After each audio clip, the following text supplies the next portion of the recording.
Madaniy muloqot o'zaro anglashuvga asoslangan xalqaro hamkorlikni kuchaytirish maqsadida joriy yil 30-oktyabr 13-noyabr kunlari UNESCO bosh konferensiyasining 43-sessiyasi ilk bor O'zbekistonda Madaniyatlar chorrahasi sivilizatsiyalar beshigi hisoblanmish Samarqand shahrida o'tkazilishi o'ziga xos voqelikdir. Mutaxassislar Samarqand konferensiyasini madaniyatlar aro muloqot sohasida tajriba almashish va ilg'or usullarni keng qo'llash uchun o'ziga xos imkoniyat sifatida baholashmoqda. Demak, yana sanoqli kunlardan so'ng mamlakatimizning qadim va betakror zaminida o'tkaziladigan konferensiyadan kutilayotgan natijalar, maqsadlar katta. Muxbirimiz mavzuni davom ettiradi. Avvalo shuni qayd etish kerakki, mazkur xalqaro tadbir 1985-yildan beri ilk marotaba Parijdagi UNESCO bosh qarorgohidan tashqarida, ya'ni bizning o'lkamizda o'tkazilmoqda.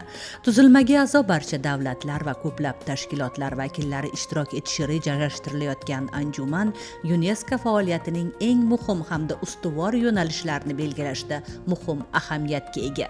43-sessiya doirasidagi tadbirlarda 194 ta davlat 5000 ga yaqin ishtirokchi kelishi kutilmoqda. Birgina tadbir tashkilotchisi bo'lgan nufuzli tashkilotning kotibiyatidan 400 nafar xodim qatnashishi rejalashtirilgan.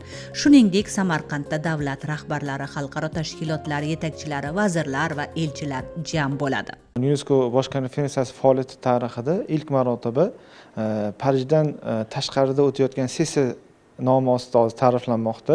UNESCO bosh konferensiyasini navbatdagi 43-sessiyasini O'zbekiston zaminida, xususan madaniyatlar chorrahasi sifatida tan olingan Samarqandda bo'lib o'tishi bejiz emas. Chunki bunda birinchidan avvalo Samarqandning nufuzi, tarixan Samarqandning turli madaniyatlar va dinlar chorrahasi sifatida tan olinganligi asosiy rol o'ynagan bo'lsa, qolib esa ikkinchi bir jihati bu O'zbekistonni bugungi kunda ham mintaqaviy ham global darajada tinchlikni targ'iboti va bu tinchlikni avvalo ta'lim bilan, madaniyat bilan, insonlar bilan muloqot orqali ta'minlash to'g'risidagi yuksak qarashlari UNESCOni ham e'tiboriga tushdi desak to'g'ri bo'ladi.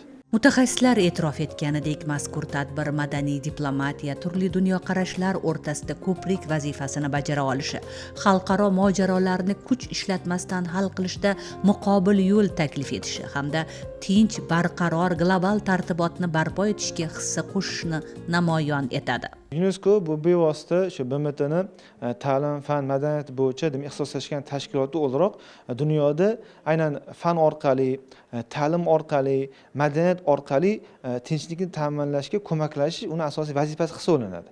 Shu ma'noda aynan UNESCO bosh konferensiyasining har sessiyasida albatta bu ta'lim bilan bog'liq fan va madaniyat orqali dunyoda tinchlikni targ'iboti yo'nalishidagi ishlar doim asosiy vazifa sifatida belgilanadi. Xususan ta'limda ham raqamlashtirish rivojlanayotgan bir sharoitda aynan shu sun'iy intellekt imkoniyatlarini faqat rivojlangan davlatlar emas, aynan rivojlanayotgan davlatlarga ham qanday tatbiq qilsa bo'ladi degan ma'noda fikrlar olib borilishi maqsad qilingan.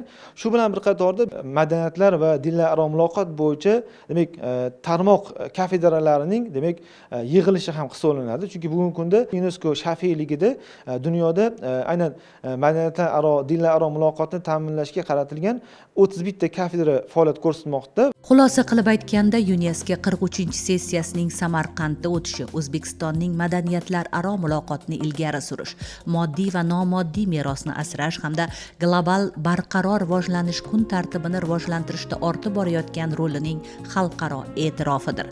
Shunday ekan, yana sanoqli kunlardan so'ng qadim kentda bo'lib o'tadigan xalqaro anjumanni birgalikda kuzatamiz.